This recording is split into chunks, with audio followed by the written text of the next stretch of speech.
why would she allow herself to fall into that mistake? I don't blame her. I don't blame anybody.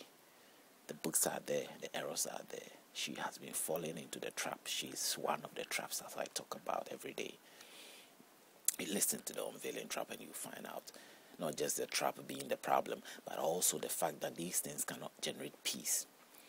Because she has stand on her point of view and nothing can change her mind. Her views and everything that she is thinking is violent, is evil. It will not provoke anything peaceful, nothing good, no good results. But she has stuck to that. What good would that do to anybody? She hasn't got an open-minded approach to anything. Now she takes it back, she goes away. And I'm just looking at her and I'm saying, look at this. How are we going to live? That is craziness. But that is what it is. That's the reality of it. I'm sure you know of it and I know of it. It might take time. Words can do that much. But that little much that the words can do is worth it. That's why I'm taking the effort to do it. At the end of the day, how do we achieve peace? These are just a tiny bit of example I'm giving you. But in the general sense of what these books are, or what our faith is about, we have to be able, to embrace our faith in a very honest way. It is not something that we have to joke with. Faith is faith. Whatever you think of faith, it is worth it if you are able to see the sense behind it, the logic out there, able to express yourself well. I believe in the Bible it is written there in some part of the book, which I will find very soon, and I'm sure as you keep on tuning to the video, you will come across it. I will, point you out to it, which commented on giving an answer to whoever asks you. Whoever asks you of your faith, you must be ready to give an answer to that person. If you don't know that, you're completely lost. You're lost, you're doomed for good. What's the point in you thinking that your God is wise, a very wise God, and you agree, and you believe that he's talking to you and you don't understand? Why would a wise God talk to somebody who is dumb and stupid? Why would he do that? First, God is talking to you, then that should give you that pride of knowing that God has considered you to be somebody wise and sensible. Even if you look at the Christian version of presentation, some of the prophets like Moses and all that, they questioned the spirit that came and confronted them to talk to them or to send them. They questioned every day whatever message that was being asked them to deliver. They had to question. They questioned the spirit. God was questioned, Jehovah was questioned. So why wouldn't you? What is so different? Even though I have my doubts, let's go straight by the scripture or what is written there. And clearly, there are actions that reveals that even if you are to question anybody, you haven't done anything wrong. You haven't caused any blunder. The idea of God is so wide and so splitted in so many different ways that we have to come to one core understanding, one great understanding that can give us the one hope that we look for. We can't live the rest of our life tuned to confusion. We owe it to ourselves to discover what is right and good for us. It's not for us to allow ourselves to be doomed or to be swayed into anything that comes along. No.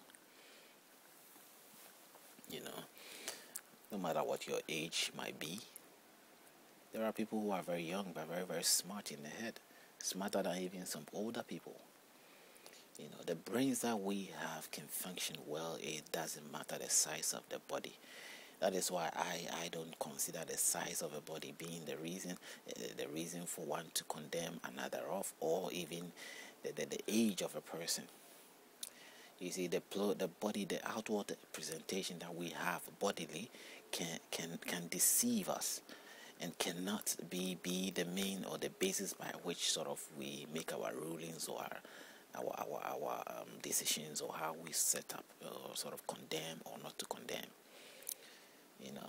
It is very deceptive. You can see a 15-year-old boy or girl, and he's huger than somebody who is probably 10 years, 20 years older than him or her.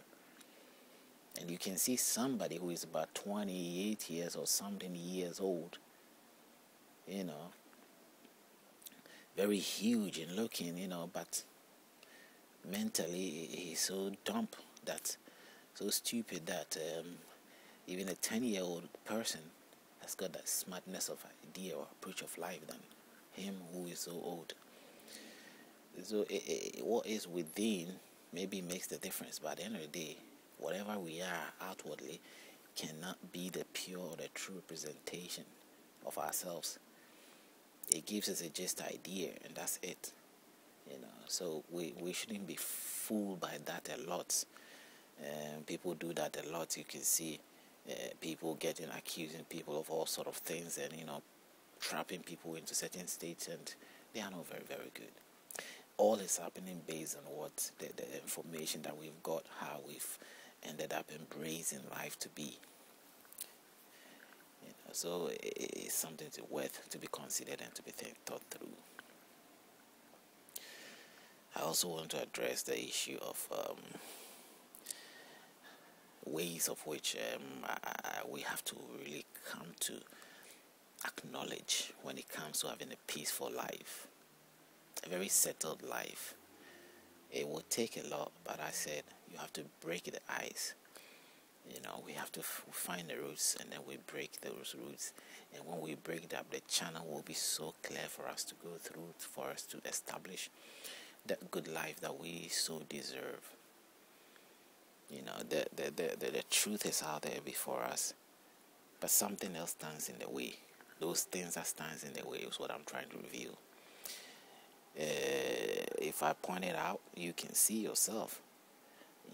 It's hard for one to sort of come to that state of agreeing that these things are not right, because it has been planted into your mind that it is of God, and it is true, and it is holy, and it is sacred, and all the wild words or the frightening statement has been put around it that makes you sort of fear to approach it in a certain way of honesty, or a certain way of openness of mind or attitude that can help you discover or get the right answers.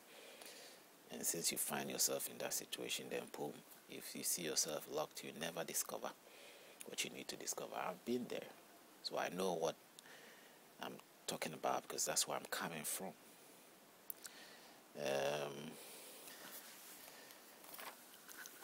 We have issues of battles and fightings today that is all based on religion, all based on religious understanding, culture, and religion. And whatever these fighting where people believe that what they knew was actually inspired, inspired based on what they have believed. And if they have believed and they have been inspired by the authority, whatever authority you have above your head ask you to do something, you do. You don't hesitate. You don't look back. You just do it. But if we think of it like, as I'm trying to say, that it is God, or let's say the source of life, that is actually what I see it, or how I view it, or how I define it, the source of life, the very place that we have come from, where we have developed from. That is the source of life, and that is the place where we can have the issues resolved, we can have problems resolved, we can have things instated, things happening well for us. This is where the answers are, and any question can be answered there. And as long as the source has been established, and we know that this is how we're approaching it, then we've really seen ourselves making a headway.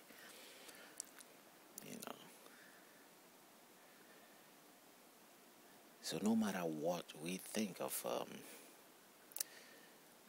life, to settle down and have a peaceful life, we have to be able to come to understand that the book that we have, or the advices we are getting, are they really from the what do you call it, the source of life? Are they really coming from the source of life? Or they are just coming from a spirit? Or we say coming from God? Are they coming from God? And as I said, from what we are discussing, if you're thinking along the line that I'm putting